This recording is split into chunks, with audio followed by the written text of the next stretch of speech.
Okay, I am back, and I think I have my Swagger screen up here. I was trying to figure out how to share my whole desktop, but it will only let me do a window. So in any event, this is Swagger, and it is pointed at a API that's running in Visual Studio, and it is tied to MSAccess. And what I've done is I imported the student database that comes with Access into the API and had it reverse engineer the database, and it essentially puts it all into the API. So there's several different tables in the student database.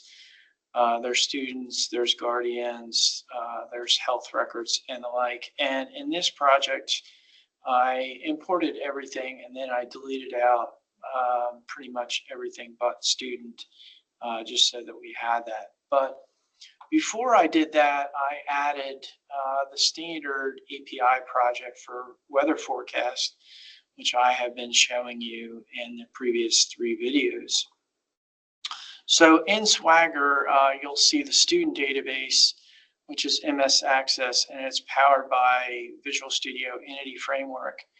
And then the weather forecast is running just as code inside the API. So I'm showing 2 things here. One is just code-driven APIs, which have no database attached. And then we have a student platform that does have a database attached, and both of those work in Swagger. So if I just click on the Get Forecast here in Swagger and hit execute, you'll see that it brings back temperatures, just like I had shown before, and specific dates.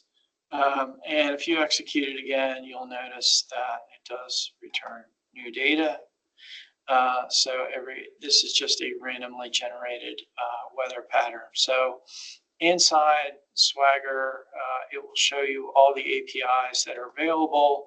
And the other cool thing that Swagger does is it gives you the URL that you're supposed to use. So I've been using the weather forecast on sort of the HTML side, but I am now showing you that it does show you all of that. Now, in addition to that, I have the student database up, and I have loaded some students here, and I executed these just a few minutes ago.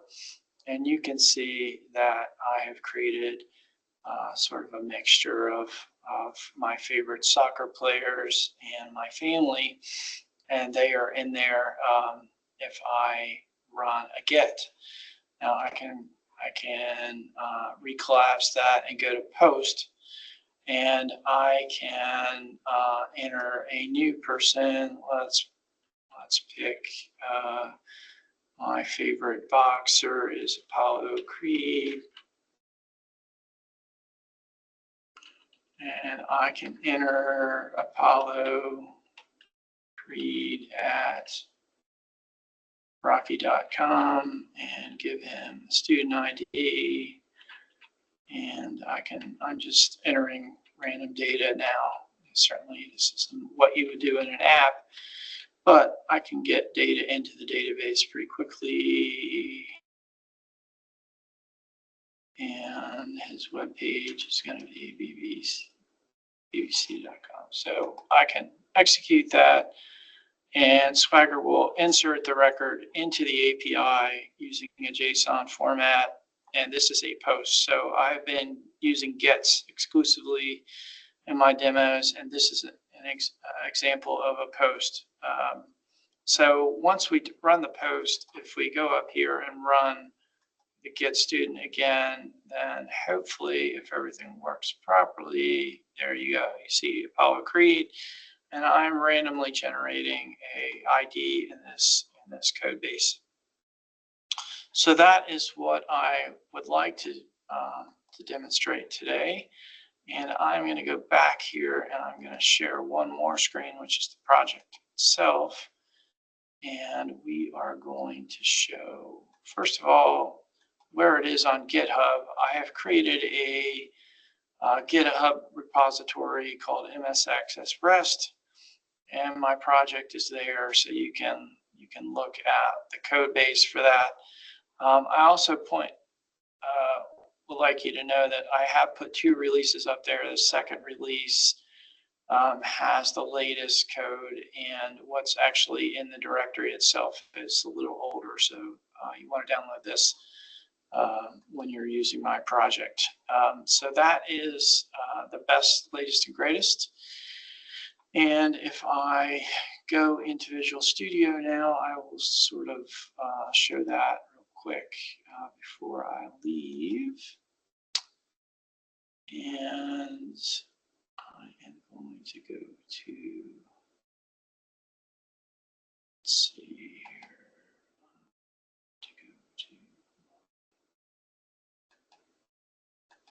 share. Okay. So this is just showing that the API is running. So when you run Visual Studio, it does sort of pop up this diag box. If you have logging on every time somebody runs a query against your API, it will show up here. So this is sort of like a console log. And you can see that it's listening to everything on port 8080 on this local machine. And that is kind of interesting as well. And let's see if I can get it to go to Visual Studio here. It's not wanting to show my Visual Studio.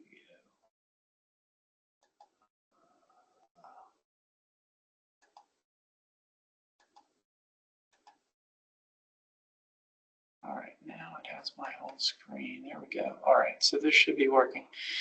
All right, so this is Visual Studio, and I have it up here today, and you can see that it's running. It shows you how much memory it's using and some diagnostics. I have just a few lines of code here, and this entire project is put together. Now, if I stop it, it'll take down my API, but you can get an idea that this is just the base weather project plus a few extra lines of code that I've added. So I've created a models database for student.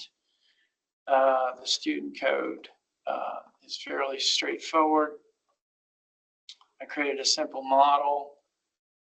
Now the models create the APIs. So when you create a model, the models refer to the database, and whatever's in the database is what you model, whereas the controllers actually create the endpoints that are in your API that I just showed in Swagger. So the controllers are really where all of the intelligence lies. That's where you write your select statements. That's where you create your logic for what it's going to pull from the database.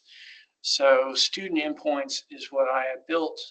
That's pretty much the only file that's relevant in this project. And then the model just is mapped to the access tables that are inside. I'll show you the access tables in just a second.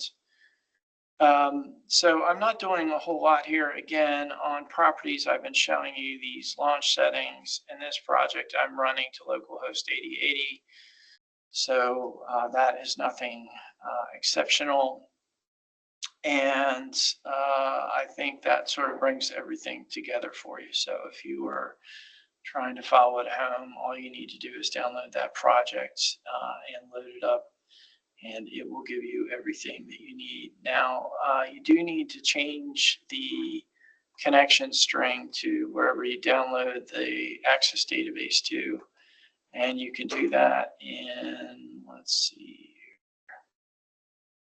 under database, this model context will show that I have a local access database here. It's called database test, and it's in my documents folder. So if you download the project and you copy this database to your local machine, then you just have to change this one one path, and then this project will run. So that is pretty much what I would like to show today. And then if you go into Access, do that here, and I'm going to open the database that I have created. And you can see that I just entered Apollo Creed, and he's there, and these are all of the students in my table.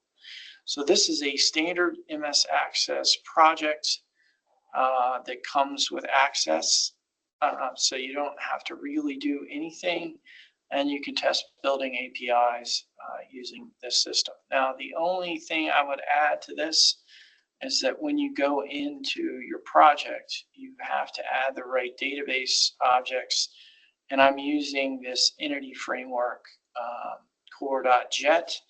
It's written by a third party. This is not a Microsoft tool, but I am using Swagger, which was acquired by Microsoft. They're now maintaining it. So you can see that I have this. These are the Swagger items. This is the standard entity framework that I use to model the database. And I have the EntityFrameworkCore.Jet for MSAccess. So these are my database drivers. This is the standard Microsoft framework that allows me to communicate to a database driver.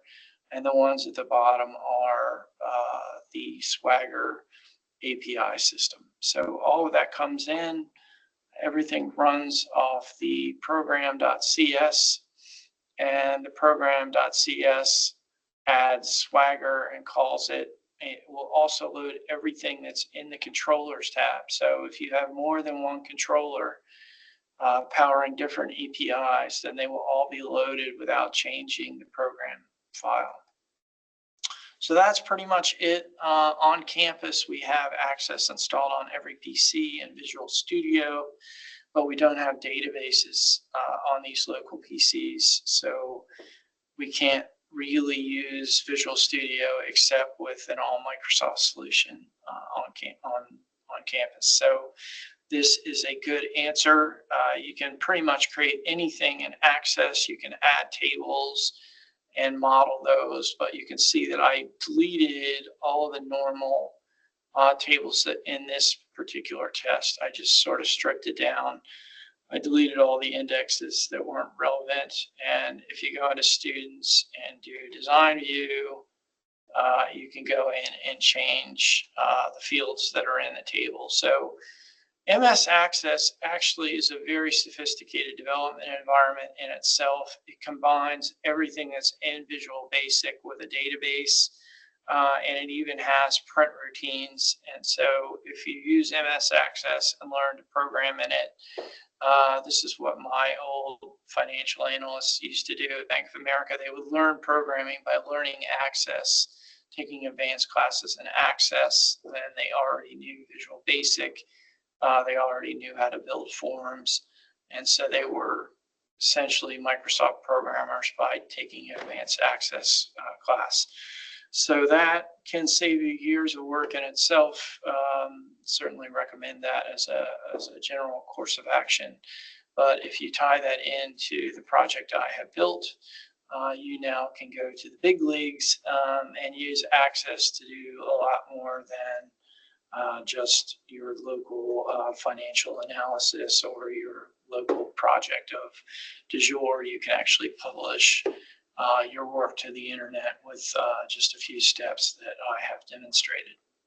So hopefully that's helpful. Have a great day, and I am going to shut this down.